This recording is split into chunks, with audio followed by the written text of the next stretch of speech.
Right.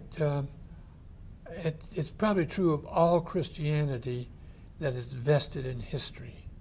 It's invested in the resurrection, the birth of Christ, and so on. But Mormonism is not just invested in those remote events of another era, but in our own immediate past. So everything turns on gold plates, an angel, revelations to the prophets. So we have to get our history straight in order to get our religion straight. It's called the New Mormon History, not just because it had new facts in it, but it sounded different. It had it was cool, and balanced. Mm-hmm. It was neither fiercely opposed, nor was it sort of overtly faith-promoting. It didn't draw the moral that God was working with his people once again. So it sounded foreign to Mormon ears. General authorities were suspicious of it. They didn't recognize that it was different than the oppositional history that had to cope with before. I think now, for the first time, we can say we own our history. Up to that time, if someone was writing a book on Mormonism, they'd come to Salt Lake, they would talk to all sorts of Mormons and general authorities. Then they would go to some scholar up at the University of Utah and say, how do you interpret this? The interpretation was put on the facts by non-Mormon scholars.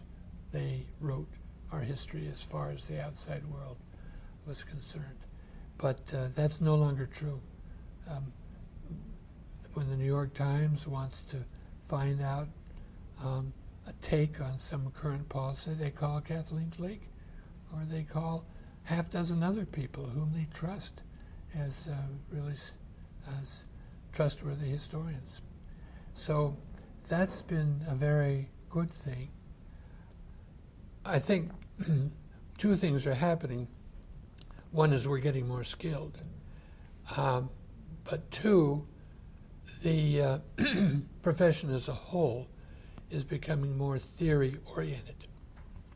There was a lot of very good narrative history written in the 30s and 40s that was in keeping with the same thing we're doing.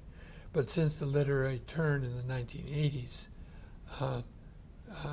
all kinds of historians have had to become aware of theory as they never were before.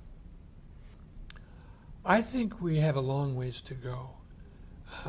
Mormons are not theory-oriented. They like the plain old story. I think we're getting more sophisticated about setting our work in a broader global space where we're able to see all sorts of other influences working on us that weren't evident before. So I think we're making headway little by little.